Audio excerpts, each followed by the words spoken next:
يا أيها الناس كلوا مما في الأرض حلالا طيبا ولا تتبعوا خطوات الشيطان إنه لكم عدو مبين.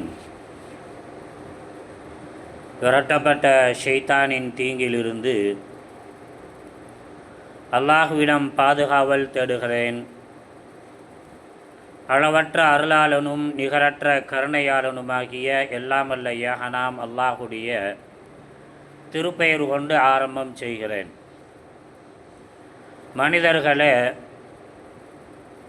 இந்த பூமியிலே உங்களுக்கு அல்லாஹ் தந்திருக்கக்கூடிய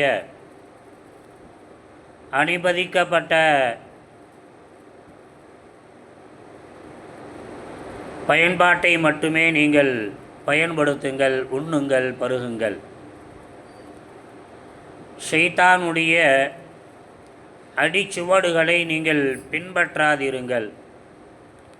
நிச்சயமாக ஷைத்தான் என்பவன் உங்களுடைய பகிரங்கமான விரோதியாக இருந்து கொண்டிருக்கிறான். இறைமறை குர்ஆன்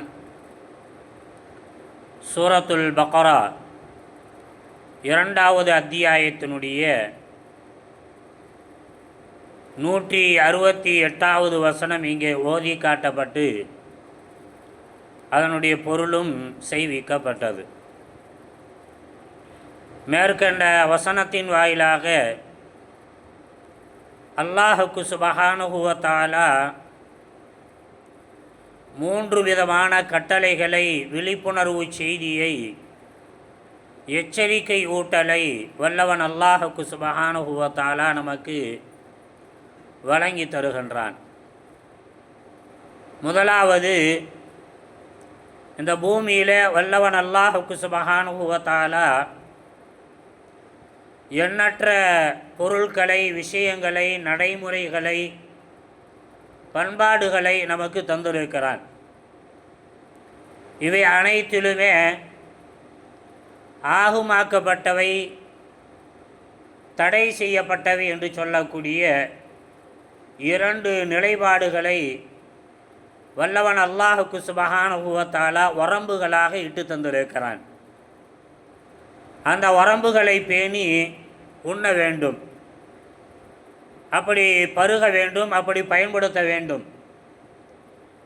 அவ்வாறு பயன்படுத்தாமல் கிடைப்பதையெல்லாம் வாரி சுருட்டி உண்ணுபவர்களாக, பயன்படுத்துபவர்களாக மாறினால் அது மிகப்பெரிய அபாயமாக, அது மிகப்பெரிய வாழ்க்கையினுடைய இழப்புகளாக ஆகிவிடுவதற்கான வாய்ப்பு ஏற்படும். உதாரணமாக, உலகத்தில் உண்ணக்கூடிய பல விஷயங்கள் நன்மை தரக்கூடியதும் இருக்கிறது. விஷமாக மாறி நம்முடைய உடலையும் நம்முடைய உடல் உறுப்புகளையும் சிதைத்து விடக்கூடிய, சாகடித்து விடக்கூடிய அம்சங்களும் இருக்கிறது.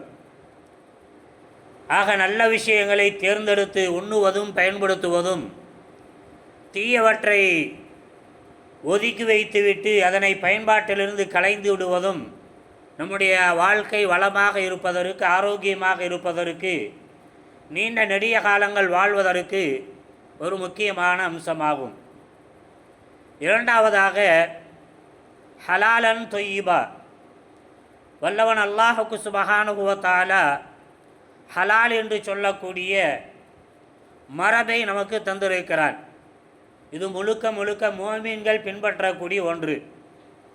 மோமீன்கள் பின்பற்ற வேண்டிய இதனை நாம் பின்பற்றவில்லை என்று சொன்னால், நாம் என்னதான் வணங்கினாலும் வழிபட்டாலும் மிகுதமாக வணங்கக்கூடியவர்களாக, வழிபடக்கூடியவர்களாக, ஓதக்கூடியவர்களாக, பிரார்த்திக்கக்கூடியவர்களாக இருந்தாலும் அந்த பிரார்த்தனை அல்லாஹ்விடத்தில் பயனற்று போய்விடும்.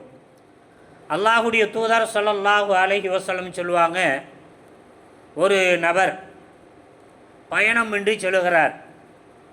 நீண்ட நெடியதொரு பயணம்.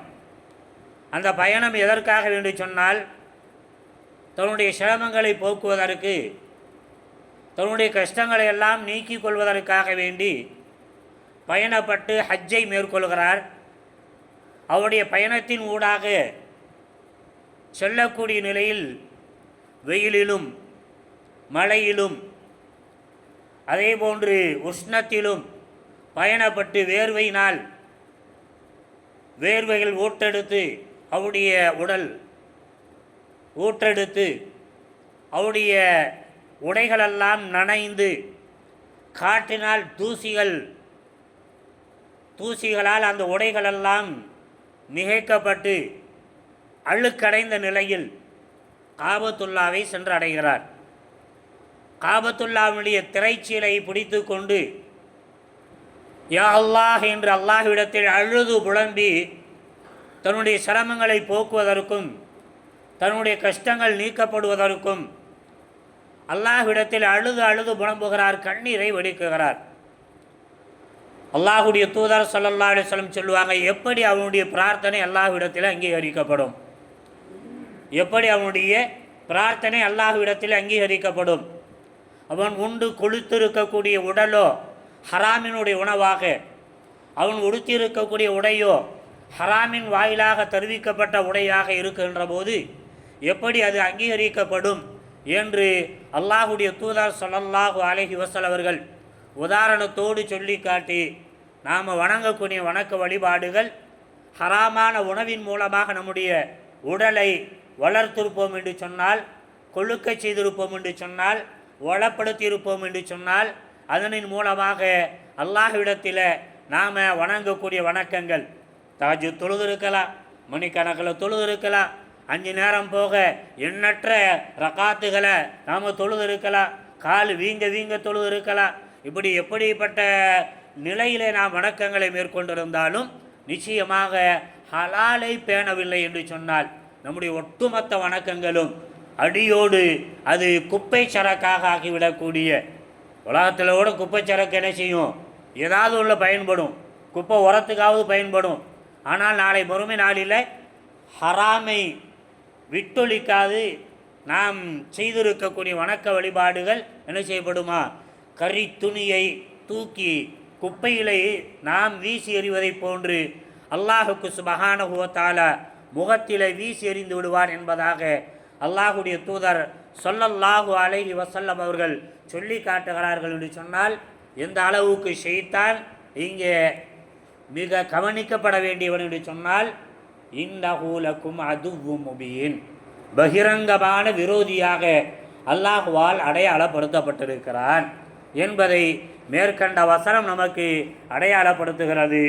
அல்லாஹுடைய தூதர் ஸல்லல்லாஹு அலைஹி வஸல்லமுடைய நல்ல ரத்தோரான அபூபக்கர் ரலியல்லாஹு அன்ஹு அவர்கள் பசியோடு இருக்கிறார்.